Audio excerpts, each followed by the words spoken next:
にちは。今回はメダリスト第20話への視聴者の反応をご紹介します。このチャンネルでは最新アニメの視聴者の反応や感想をご紹介しています。みんなの解釈や考察を知るとアニメ視聴の楽しみが増えると思いますので、ぜひ最後までお楽しみください。ここまで距離近いのに恋愛感情とか全くないのか。この歌に合いますの雰囲気すごい感じる。暗いところでスマホ見てはいけません。俺が送ってあげたい。これを週刊誌のカメラマンに撮られる展開だよね。司先生は木原龍一みたいなもんだね。この2人は付き合うことなくずっと師弟関係のままでいてほしいが、平熱37度 C だったらがんにならんね。昔の人は37度が熱だったから37度が基準なんだぜ。子供に望んでたこと言われると思わず泣けちゃうよね。なぜかもらい泣きするシーン。いい最終回だった。泣き虫具合が陸竜そっくりだよね。しかしいのりさん、すごい勢いで寝たな。2人で走ってる感じがあっていいね。もしもしポリスメン、男が泣きながら女児を背負って歩いてるんですけど、原作だとしりとりは早々に負けてた。先生は何歳までサンタ来てたんですかっていう子供の質問に車内で緊張感走るおまけ4コマ笑った。結婚しよう。なんだよこのデート会。結構内容あったけどあっという間だった。スケートをやるために生まれてきたって負け知らずなくらい勝たなきゃいけないんじゃね。とっくに行こうとしてるだけで1話終わってしまったぞ。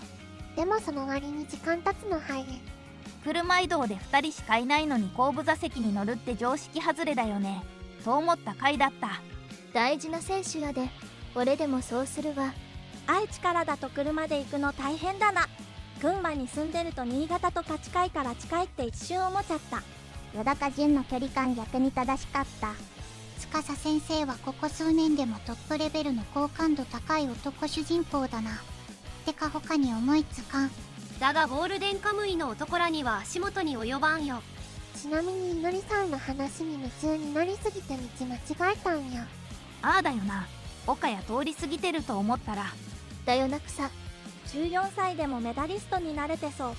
そもそもこの手の競技ってそのくらいの年で大人と混ざって優勝したりと頭角を現して 4,5 年後にピーク迎えて24くらいで引退じゃね。てか名古屋諏訪湖 SA ならまだ2時間程度しか走ってないな。諏訪湖まで割と近いしな。いのりさんって司先生になれたらいい男見つけるの無理やろ。司先生に初恋しそうだけどそういうの皆無なんだよなこの漫画。優長そう一郎にガチ恋してるくらい。ワイカデキハ光リオは結ばれると力説。司かける光るのが2人曇らせられるからお得や。一期よりそこが良くなってるよな。一期はなんか幼児向けアニメ感あった。ディズニープラスのおかげか。2期って前半のスケートシーンの作がエグいと思ったら後半ほぼスケートシーンないからそういうことなんやなって。アニメはいのりさん曇らせはナーフする方針なのかな。この笑顔だけで満足だよ。やはり神回だったな。いのりさんの可愛さ全開だからお気に入りの話だ。いのりさんが可愛いだけの回だった。お互いがお互い好き合ってる。男泣きはやっぱり美しい。こっちまで泣けてきちゃう。こういう回もいいな。はしゃぐいのり可愛かった。司先生が救われた瞬間で泣き、あまりにも尊い先生と生徒。司と祈りのダブル主人公ってのを強く出してる感じはするわな。ありがとうアニメメダリスト。一期で一番見たかったこのお話を最高のものに仕上げてくれてありがとう。ところどころアニオリもあってなおかつ大事なシーンしっかり入ってて最高かよ。もう30分弱経ったの嘘だろ。スケートリンクのイメージのために岡谷ジャンクションでまっすぐ長野自動車道に行かずに諏訪湖エセイによる司先生有能。氷の手に立つためにいのりちゃんの何気ない一言泣ける。こんなん泣いてまうやろ。互いに人生を支えてるね。滑るために体温高く生まれたって言葉が才能があるって解釈できるのか。エモい。司先生の気持ちはわかるけどいのりさんをおんぶしながら泣くのはちょっと危ないなって思ってしまった。涙腺に来すぎて画面ぼやけてたんだけど。原作でも大好きなシーン。とても良かった。今日はよりエンディングがしみる。最高の1話だった。この話だけは絶対に素晴らしいものにしてほしかった。アニメスタッフさんたちありがとう。それだけいのりちゃんのことを思ってるから新潟まで来てるんだもんな。司先生熱すぎるぜ。私的にメダリストのエピソードで好きな話が2つあるんですけど、そのうちの1つがこの話でアニメで見れるの本当に楽しみにしてました。なんかこの2人にしては珍しくぽっきりと折れた回だったな。物理含む。でもやっぱりこの2人だからこそ乗り越えられるんだろうなとも。湖の上での滑走は実際には製氷されてないからむずそうな気が。今回の新潟までの道中、車の中ではいのりさんの可愛さが多発するし、夜会話ではグッとくるし、原作でもお気に入りのシーンなんですわ。名古屋から新潟行くのに諏訪湖 SA は通りません。Google マップ見たら名古屋市役所から新潟市役所まで475キロか。さっきまで元気ないのりさんにニコニコしながら見てたのに、急に泣かせに来るのずるいって。新潟で見てもらって今度こそものにできるといいな。司先生といのりさん、この兄弟指定最高すぎる。諏訪湖で滑るいのりさんのイメージのところアニオリではめっちゃ良かった。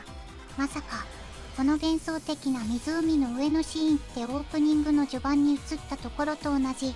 これが本当だったらかなり胸熱になるけどなあ。諏訪湖の下り良いよな。でも実は新潟方面なら諏訪湖 SA はないんだよな。道間違えたんだよね。もしくは寄り道したんだよね。そういうことだな。なんか久々にいのりちゃんが年齢相応な行動を見せたような気がする。司先生との車中泊の旅で終始楽しそうにしてるいのりさんが可愛かったな。特に肉まんを食べてるいのりさんにグッときた。メダリスト見てると本当に困ってる時は誰かがそっと背中を押してくれて、その人たちの応援に応えようとする2人がいつもキラキラしてて本当に素敵だよ。それは相当の洗剤の CM は何だったの。互いに助けられてる関係いいよね。コーチの成長も描いていくなんて素晴らしい作品だわ。隙がない。いのりちゃんの物語だけど、司の成長物語でもあるからね。お互いに正解引きすぎだろ。珍しく小学生らしさを見せるいのりちゃんにホッとする。やっぱり幼女は笑顔がいい。エビフライ解除するとちょっと可愛すぎてダメ。平熱37度 C。 筋肉つけるとそれくらいが当たり前になるんだよ。筋肉ってすげえな。基礎代謝が増えるってことはそれだけ発熱してるってことだからな。そこまで高いとちょっとやそっとじゃ病気にならないだろうな。作者入魂の先生連呼シーンカットされなくてよかった。この先生連呼は間違いなく作者の欲望。よその子預かるときって心配の度合いが跳ね上がるよね。他人様の子を連れて夜間運転とか絶対やりたくね司先生は体の弱い羊ちゃんが登校する時の送迎とかかご家の買い物とか、それなりに車の運転はやってる。免許の取得費用を出してもらってそう。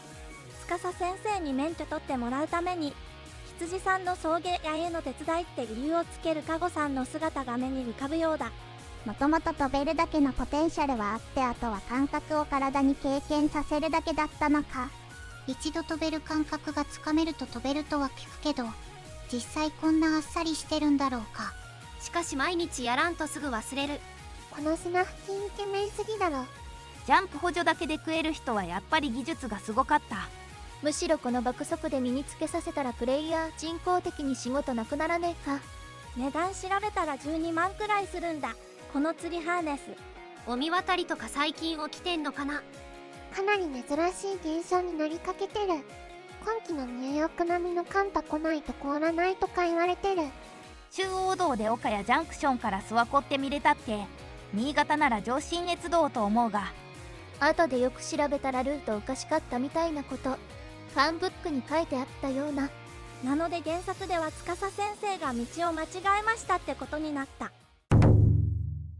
最後までご視聴いただきありがとうございました。皆さんのご感想や注目ポイント、考察などありましたらコメントで教えていただけると嬉しいです。このチャンネルでは最新アニメの視聴者の反応や感想をご紹介しています。ぜひチャンネル登録とグッドボタンよろしくお願いします。それではまた次回の動画でお会いしましょう。